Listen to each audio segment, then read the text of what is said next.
बीबी एक बाबा की भक्त बन गई, क्योंकि उस बाबा से मुझे फायदा हुआ था। लेकिन उस बाबा ने मेरी बीबी को ही।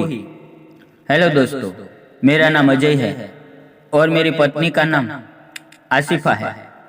हम लोग मथुरा में रहते हैं।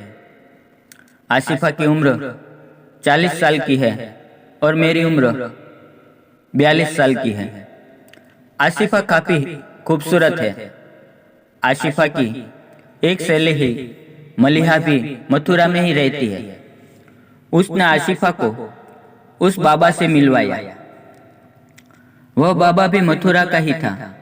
पहली बार हम तीनों, मतलब मैं, मेरी बीवी आसिफा और उनकी सहेली मलिहा, एक साथ उनसे मिलने गए थे, क्योंकि मेरा मिठाई का कारोबार कुछ अच्छा नहीं चल रहा था।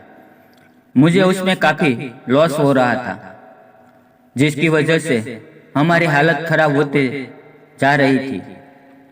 तो कोई उपाय पूछने गए थे। वह बाबा आसिफा को देखते ही उस पर होश खो बैठा और उसने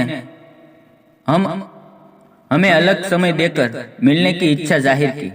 कुछ दिन बाद फिर से हम बाबा से मिलने गए, तो उसने अपने यहाँ बंटने वाले प्रसाद का ऑर्डर मुझे देते हुए कहा कि इससे कारोबार सुधर जाएगा।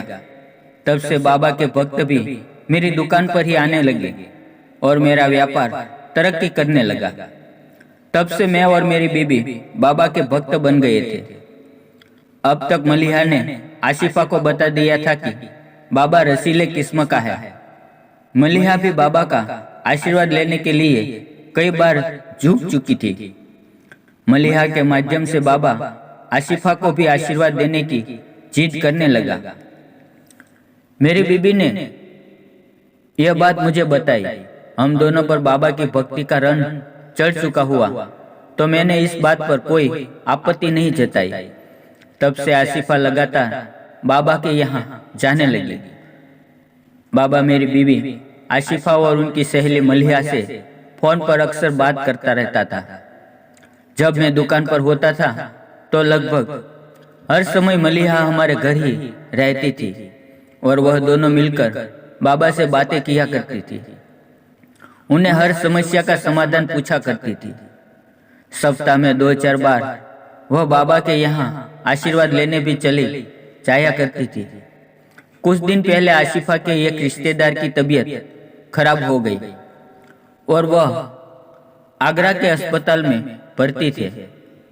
मैं अपने व्यापार में व्यस्त था, तो आसिफा उनको देखने सहेली मलिहा के साथ चली गई। दिसंबर का महीना था, तो शाम जल्दी हो गई। अस्पताल से निकलते ही आसिफा की सहेली मलिहा को बाबा का फोन आया। मलिहा ने बाबा से कहा कि वह आगरा आए हुए हैं। तो बाबा ने कहा कि मैं भी आज आगरा में आया हुआ हूँ और वापस मथुरा जा रहा हूँ। फिर बाबा ने कहा कि तुम दोनों मेरे साथ मेरी बुलोरे में मथुरा चलो, जिस पर वे दोनों तैयार हो गए। थोड़ी देर बाद अस्पताल के पास ही बाबा उनको मिल गए और उनकी सहेलियां आगे की सीट पर और पीछे वाली सीट पर आसिफा बाबा के साथ बैठ गई। अंधेरा हो गया था। आगे की कहानी जो बाबा ने मुझे बताई है वह बता रहा हूँ। बाबा ने आसिफा को आशीर्वाद लेने के लिए कहा। आसिफा मना करने लगी और कहने लगी कि आश्रम चलकर आशीर्वाद लेंगे। रास्ते में आशीर्वाद लेने से पाप लगता है। तो बाबा ने कहा कि कुछ पाप नहीं लगेगा। तो आसिफा आशीर्वाद लेने के लिए मान गई। सिकंदरा निकलते ही सड़क सुनसान हो गई।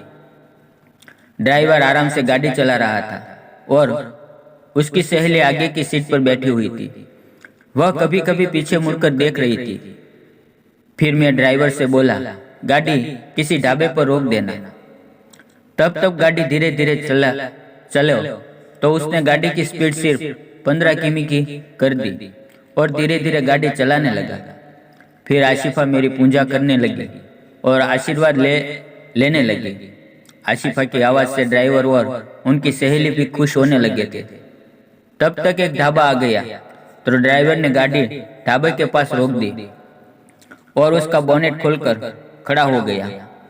फिर वह गाड़ी ठीक करने का दिखावा करने लगा। अभी यहाँ से मथुरा 20 किमी दूर होगा। थोड़ी देर बाद ड्राइवर ने फिर से गाड़ी स्टार्ट कर दी। सुबह 4 बजे तक गाड़ी मथुरा पहुंच गई। जब आशिफा घर आई तो वह बहुत थकी हुई थी। मैंने उसे देखा तो पूछा कि क्या हुआ, मगर वह कुछ बोली नहीं और दोपहर तक सोती रही।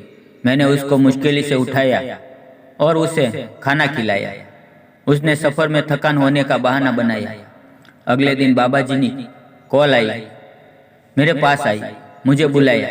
जब मैं उनके पास गया तब उन्होंने पूरा किस्सा मुझे बताया। फिर मुझे सारी बात समझ में आ गई। दोस्तों, हम आज इस बाबा के भक्त हैं और उनकी कृपा से हमारा बिजनेस से बहुत अच्छा चल रहा है और अब हमारी सारी परेशानियां खत्म हो गई है।